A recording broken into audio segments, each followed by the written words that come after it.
जय मसीह की। आज हम देखेंगे मत्ती रचित सुसमाचार उसका 6वां अध्याय।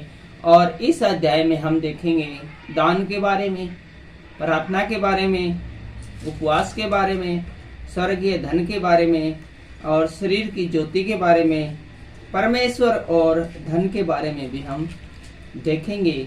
तो आज के इस अध्याय को, मत्ती रचित सुसमाचार के 6वें अध्याय को शुरू करते हैं। सबसे पहले हम देखते हैं दान के बारे में। सावधान रहो, यहाँ पर यीशु मसीह कहते हैं सावधान रहो, तुम मनुष्यों को दिखाने के लिए अपने धर्म के काम न करो, नहीं तो अपने स्वर्गीय पिता से कुछ भी फल नहीं पाओगे। यहाँ पर स्पष्ट रूप से यीशु मसीह है वो अपने चेलों को और हम सबको बता देते हैं कि हमें जो काम करने हैं यीशु मसीह के बारे में, जो वचन के लिए कार्य करने हैं, जो धार्मिक कार्य करने हैं, वो दिखावे के लिए नहीं करने हैं कि देखो हम तो मसीह लोग हैं या हम तो बड़े लोग हैं, अच्छे लोग हैं, देखो परमेश्वर के 24 घंटे लिपटे रहते हैं, उसकी स्तुति आराधना करते हैं। इस प्रकार की बातें हैं, दिखावा करने वाली बातें हैं, तो जो एक्चुअल में अंदर से है नहीं, यीशु मसीह उनको नापसंद करते हैं। दूसरी आयत में लिखा है, इसलिए जब तू दान करे तो अपने आगे तुर्री न बजवा, जैसे कपटी सभाओं और गलियों में करते हैं, ताकि लोग उनकी बड़ाई करें। मैं तुमसे सच कहता हूँ कि अपना प्रतिफल पा चुके हैं। परंतु जब तू दान करे तो तेरा दाहिना हाथ करता है, परंतु जब तू दान करे तो जो तेरा दाहिना हाथ करता है उसे तेरा बाएं हाथ देखने न पाए, ताकि तेरा दान गुप्त रहे और जब तेरा पिता जो गुप्त में देखता है तुझे प्रतिफल दे। यहाँ पर स्पष्ट रूप से यीशु मसीह ने हमें बताया है, अपने चेलों को बताया है कि जिस प्रकार कपटी लोग हैं दिखावे के लिए दान करते हैं कि इस आदमी ने इतना दान कर दिया, मुझे चर्च के लिए इतना चंदा दिया, मैंने वहां पर इतना दान किया, इस प्रकार का दान नहीं देना है, गुप्त रूप से दान देना है। और स्पष्ट रूप से बताया है कि अपने आगे तुर्री न बजा, आपने जो कुछ दिया है उसके बारे में गुणगान मत करो। लोग बहुत सारे जो दुष्ट और पापी लोग हैं वो दान इसलिए करते हैं कि लोग उनका सम्मान करें, उनकी इज्जत करें और उन्हें दानवीर माने।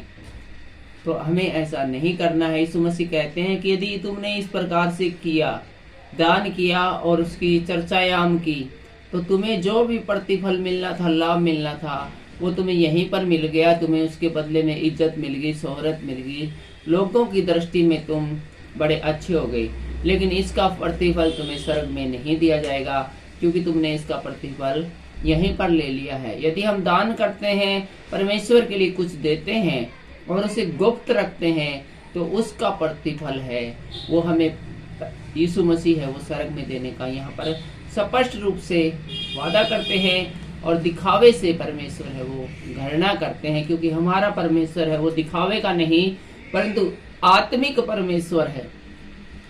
आगे हम देखते हैं 5वीं आयत से प्रार्थना के बारे में लिखा है। प्रार्थना के बारे में परमेश्वर क्या कहते हैं वो हम देखते हैं।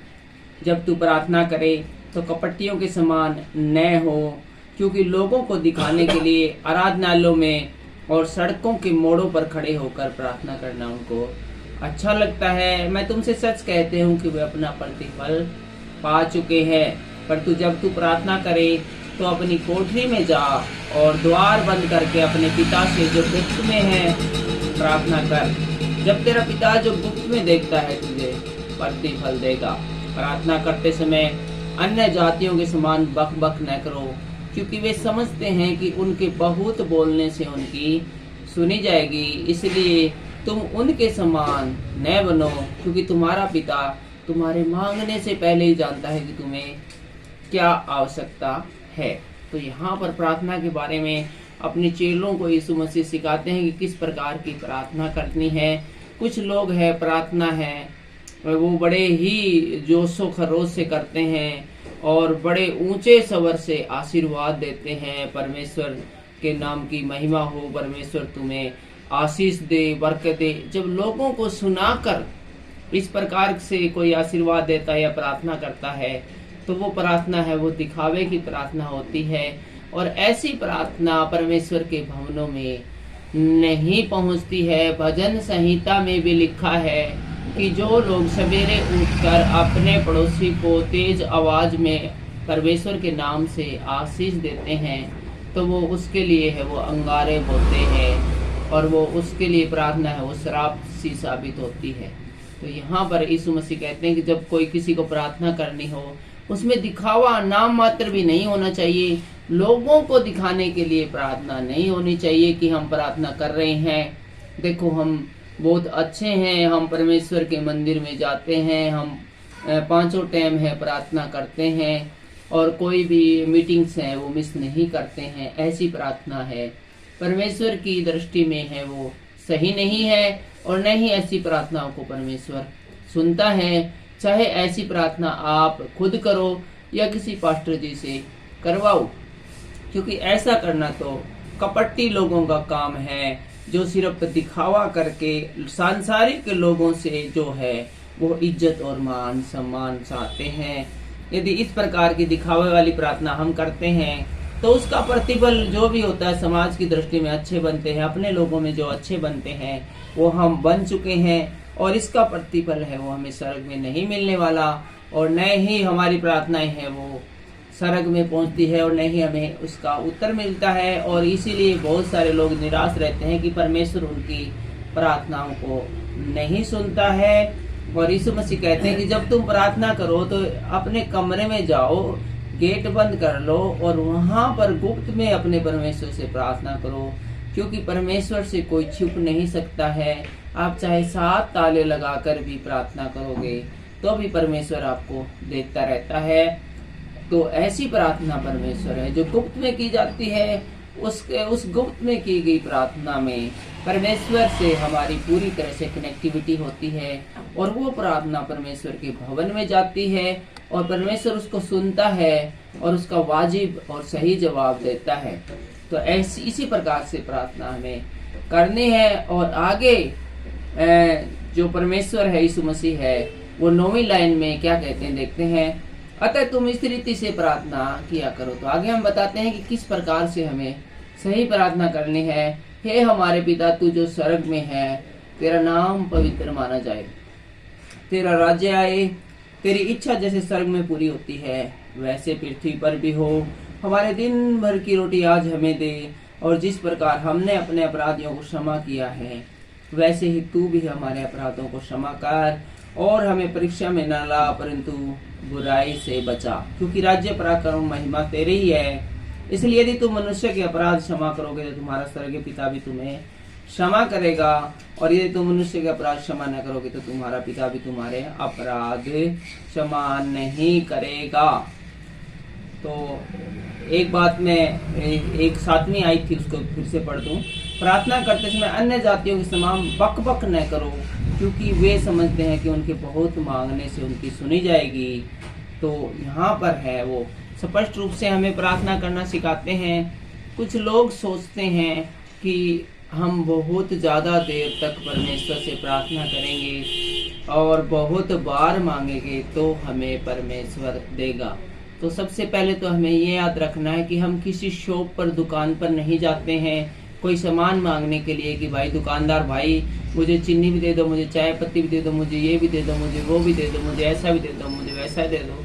परमेश्वर से जब हम प्रार्थना करने जाते हैं तो परमेश्वर के ऊपर हम कोई एहसान नहीं करते हैं कि हम प्रार्थना करने आए, हमें ये चीज़ें अभी के अभी बस दे दो, तुरंत दे दो।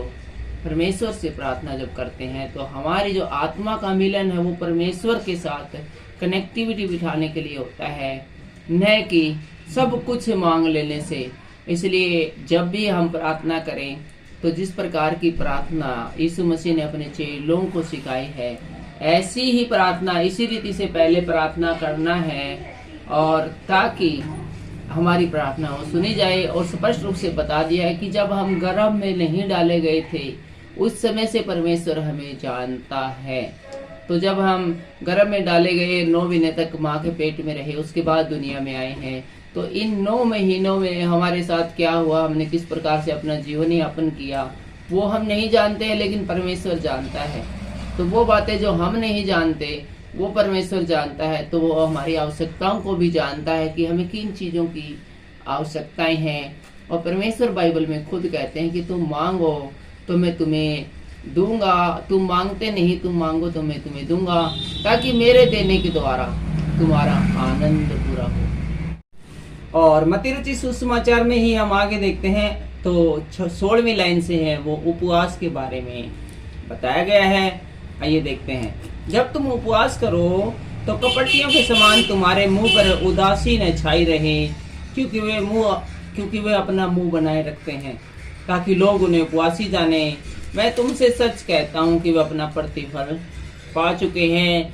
परंतु जब तू उपवास करे तो अपने सिर पर तेल मल और मुंह धो ले, ताकि लोग नहीं परंतु तेरा पिता जो गुप्त में है उपवासी जाने। इस दशा में तेरा पिता जो गुप्त में देखता है तुझे प्रतिफल देगा। तो यहाँ पर उपवास के बारे में यीशु मसीह बताते हैं कि लोग उपवास तो करते हैं, लेकिन वो उसका प्रचार ज़्यादा करते हैं, एडवर्टाइजमेंट ज़्यादा करते हैं, उदास से रहते हैं, खोए खोए से रहते हैं, और जैसे कि उनकी पूरी दुनिया है वो उजड़ गई हो। तो यहाँ पर यीशु मसीह कहते हैं कि जब तुम उपवास करो तो उसके विज्ञापन मत करो, लोगों को मत बताओ आज मैं उपवास पे हूँ, फ़ोन कर करके भाई मैं आज उपवास पे हूँ, मैंने आज उपवास रखा, मैंने तो आज फास्ट रखा है। किसी को बताने की ज़रूरत नहीं है।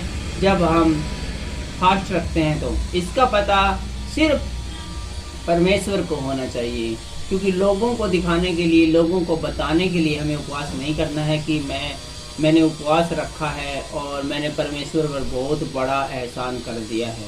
तो जब हम उपवास रखें तो खुश रहें और नॉर्मल जैसे हम रहते हैं ऐसे रहे, ताकि किसी को पता ही नहीं चले कि हमने उपवास रखा है।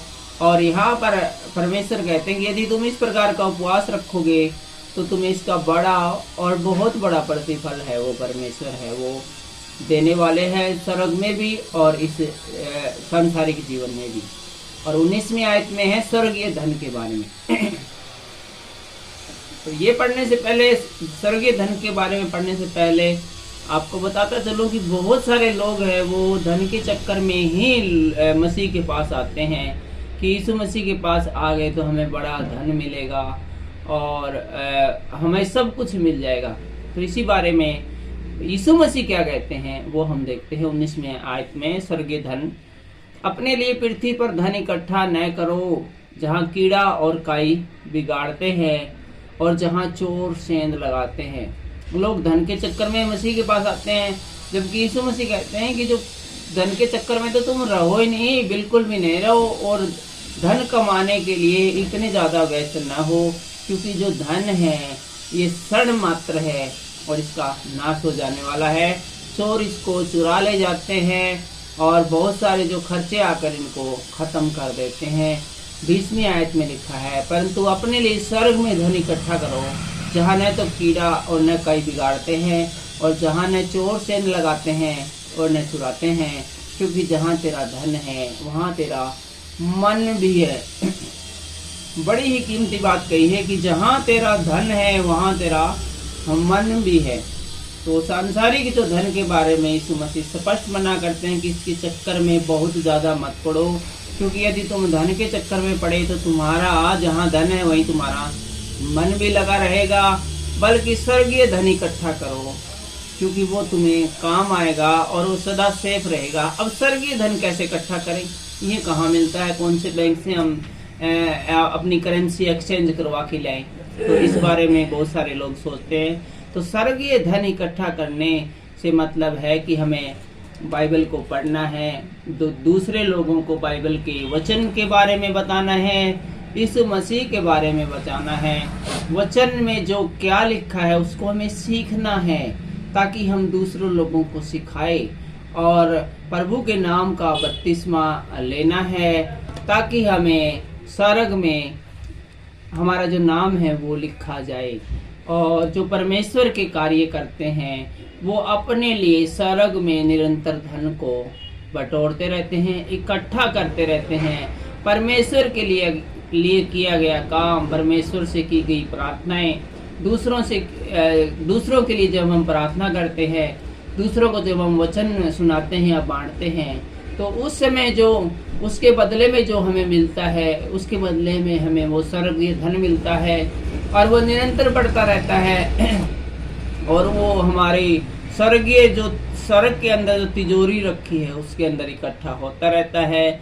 और ये शरीर तो चला जाएगा और ये आत्मा भी इस शरीर को छोड़कर चली जाएगी, लेकिन हम उस धन के पास पहुंच जाएंगे। जब स्वर्ग में जाएंगे तो वही धन हमें वहां पर पद दिलाएगा और वहां पर एक अच्छा स्थान हमें दिलाएगा, क्योंकि इस जीवन में हमने परमेश्वर के लिए और उसके वचनों के लिए कष्ट को भोगा है और हमने यहाँ पर जो धन है जो कि हमारी मृत्यु तक है, हमारा जो धन है इस दुनिया में है वो हमारी कब्र तक भी नहीं जाता, सिर्फ मृत्यु तक ही है। जहाँ हम मर गए वहीं पर धन के साथ हमारा रिश्ता खत्म हो गया है।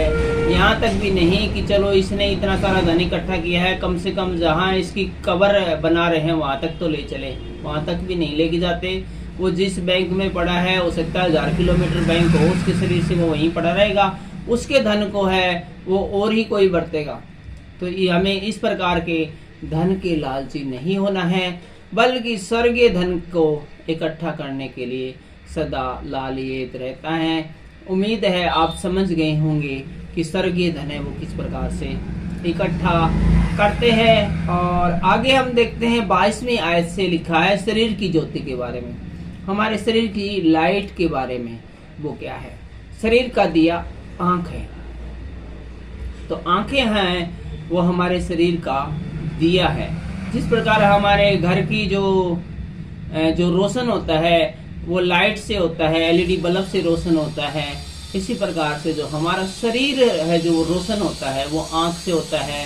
जिस प्रकार से जो संसार है उसको जो रोशनी मिलती है वो सूर्य से मिलती है, चंद्रमा से मिलती है और जो स्ट्रीट लाइटें लगी हुई है उनसे मिलती हैं। इसी प्रकार से हमारे शरीर को जो रोशनी मिलती है इंटरनल साइड में अंदर की तरफ, वो हमारी आँखों से रोशनी देती है।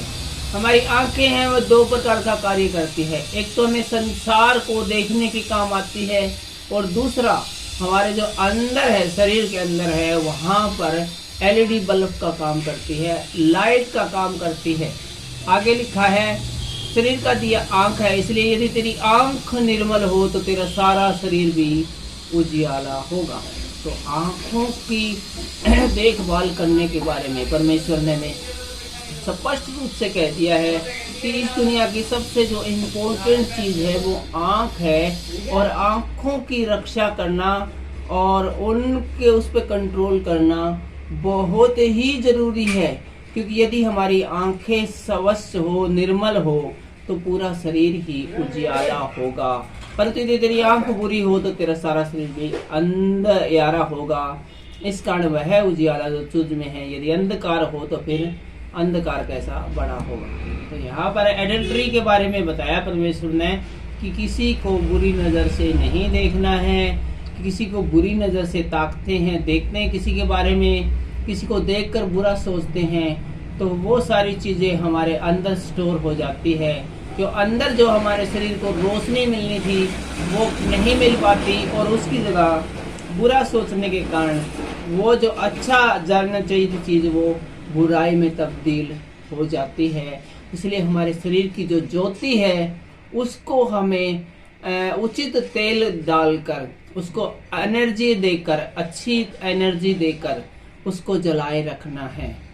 जैसे दिया जलाते हैं तो उसके अंदर तेल डालते हैं तभी वो जलता रहता है। घरों के अंदर जो लाइट होती है वो पीछे ट्रांसफार्मर से या फिर इन्वर्टर से कनेक्टेड होती है, तभी वो लाइट देती है। यदि वहाँ से फ्रिक्वेंसी डाउन हो जाए, घरों के अंदर जो लाइट आती है वो 50 मेगाहर्ट्ज फ्रिक्वेंसी पर आती है 220 वाट में, यदि वो फ्रिक्वेंसी है 40 हो जाए या फिर 50 और 30 के बीच में हो जाए तो कभी लाइट तेज होगी, कभी ज़्यादा होगी, कभी तेज होगी, कभी ज़्यादा होगी। इसके कारण क्या है कि ठीक से हमारे जो टीवी है, घर के जो अन्य उपकरण को लाइट मिल नहीं सकेगी, और इस प्रकार से फ्रिक्वेंसी अप डाउन होने के कारण चांस है कि वो हमारे जो कीमती उपकरण हैं वो जल भी सकते हैं। तो इसी प्रकार से हमें हमारी जो आंखें यदि हमें सही डायरेक्शन में रखें, सही चीज़ों को देखने में रखें, तो निरंतर हमारे जो अंदर उजियाला होना है वो ठीक से होता रहेगा और हम कई प्रकार की टेंशन से, चिंता से, बीमारी से मुक्त रहेंगे। और निरंतर यदि बुराई ही बुराई देखती रही तो हमारे मन में, आत्मा में और शरीर के अंदर है वो बुराई बुराई फैलकर वो गंदगी फैलाएगी, जिससे हम कई प्रकार के रोगों से पीड़ित हो सकते हैं और मानसिक तनाव के शिकार हो सकते हैं और हाइपरटेंशन जैसे दौर में भी हमें जाना पड़ सकता है। इसलिए शरीर की ज्योति जो आँख है उसको हमें बड़ी ही देखभाल करके बचा के रखना है शैतान की चाल से। और 24वीं लाइन में हम देखते हैं 6ठे अध्याय की हम पढ़ रहे हैं मत्ती रचित सुसमाचार और उसके हम अंतिम पड़ाव पर आ चुके हैं और यहाँ पर परमेश्वर और धन के बारे में हम 24वीं लाइन से 34वीं लाइन तक देखेंगे। वीडियो काफी लंबा हो चुका है इसलिए फटाफट इसको पढ़ देते हैं और एक बार में ही इसका सारांश आपको बता देते हैं। परमेश्वर और धन, कोई मनुष्य दो स्वामी की सेवा नहीं कर सकता, क्योंकि वह एक से बैर और दूसरे से प्रेम रखेगा, या एक से मिला रहेगा और दूसरों को तुच्छ जानेगा। तुम परमेश्वर और धन दोनों की सेवा नहीं कर सकते हो। तो यहाँ पर लिखा है कि यदि किसी की दो बॉस हो, तो दो बॉस हो और कर्मचारी एक हो, तो वो कर्मचारी दोनों को एक साथ खुश नहीं रख सकता है, क्योंकि एक की कुछ ऑर्डर होंगे, दूसरे के कुछ ऑर्डर होंगे। वो एक के ऑर्डर फॉलो करेगा, दूसरे के रह जाएंगे, दूसरों के करेगा, एक के रह जाएंगे। तो इस कारण वो दोनों अपने मालिकों को कभी भी खुश नहीं रख सकेगा। तो इसी प्रकार से परमेश्वर कहता है कि यदि तुम्हारे पास बहुत धन है या धन के चक्कर में रहोगे तो तुम परमेश्वर और धन दोनों को एक साथ खुश नहीं रख पाओगे। या तो तुम धन के पीछे होलोगे या परमेश्वर के पीछे होलोगे। तो इसलिए जरूरी है कि तुम धन के इतने लालची न बनो जिसकी वजह से परमेश्वर का साथ है वो छूट जाए। इसलिए मैं तुमसे कहता हूँ कि अपने प्राण के लिए यह चिंता न करना कि हम क्या खाएंगे और क्या पिएंगे, और न अपने शरीर के लिए कि क्या पहनेंगे। क्या प्राण भोजन से और शरीर वस्त्र से बढ़कर नहीं है। आकाश के पक्षियों को देखो, वे न बोते, न काटते, न खातों में बटोरते हैं, फिर भी तुम्हारा स्वर्गीय पिता उनको खिलाता है। क्या तुम उनसे अधिक मूल्यवान नहीं रखते हो। मैं तुमसे कहता हूँ कि जो चिंता करके अपने आयु में एक घड़ी भी नहीं बढ़ा सकता है, और ठीक है, तुम में से कौन है जो चिंता करके अपने आयु में एक घड़ी भी बढ़ा सकता है। तो चिंता के बारे में स्पष्ट रूप से परमेश्वर ने बता दिया कि हमें टेंशन तो लेनी ही नहीं है, चिंता किसी भी बात की नहीं करनी है। हम क्या खाएंगे, क्या पिएंगे, क्या पहनेंगे, ये इस प्रकार की चिंता नहीं करना कब है, जब हम मसीह के लिए अपना सब कुछ छोड़ देते हैं कि हमें तो काम ही परमेश्वर के लिए करना है, सांसारिक लोगों के लिए क्यों काम है, जब अपना परमेश्वर के करने के लिए इतने सारे काम हैं। खुद हमारे पिता के इतने सारे काम हैं कि जिन्हें पूरी दुनिया करे तो भी छोटे पड़ जाए। तो किसी हमें फैक्ट्री में या फिर किसी में सांसारिक काम करने की इतनी जरूरत नहीं है।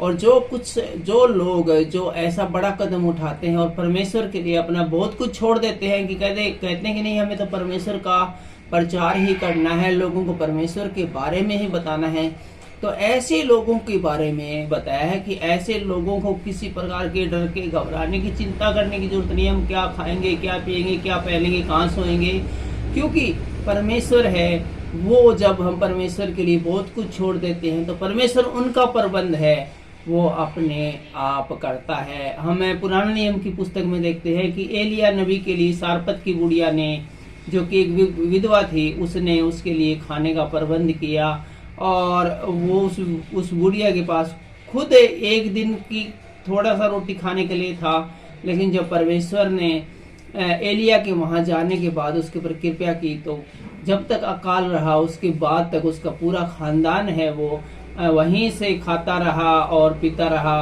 और कभी वहां का आटा खत्म नहीं हुआ।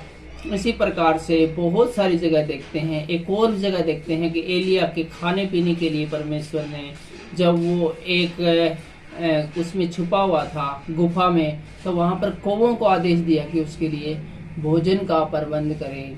और यहाँ पर ये भी परमेश्वर ने कहा कि जब तुम चिंता करते क्यों हो, चिंता करने से होगा क्या।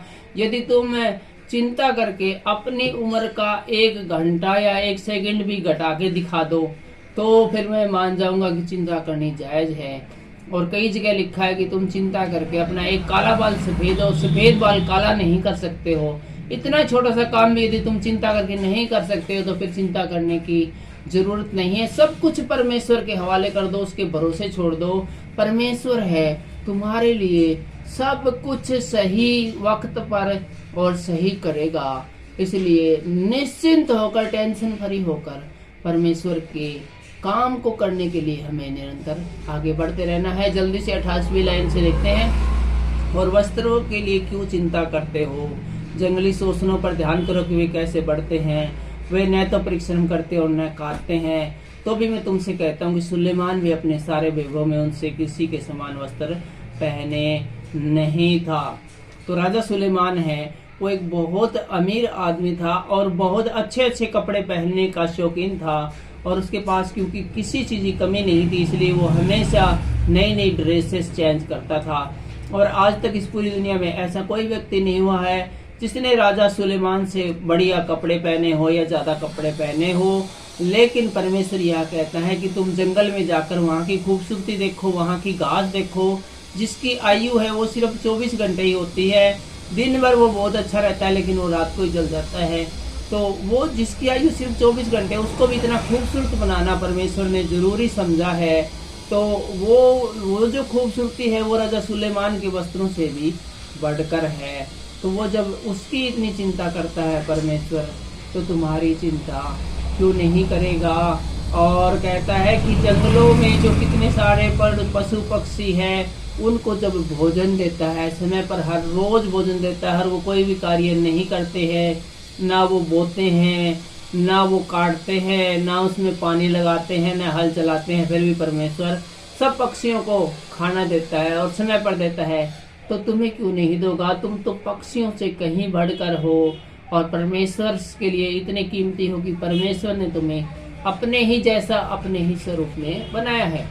30वीं आयत में हम देखते हैं, इसलिए जब परमेश्वर मैदान की घास को जो आज है और कल भाड़ में धोख दी जाएगी ऐसा वस्त्र पहनाता है, तो हे अल्पविश्वासी हो, तुमको वह इनसे बढ़कर क्यों नहीं देगा। तो यहाँ पर परमेश्वर कहते हैं कि अल्पविश्वासी नहीं होना है, विश्वासी बनना है।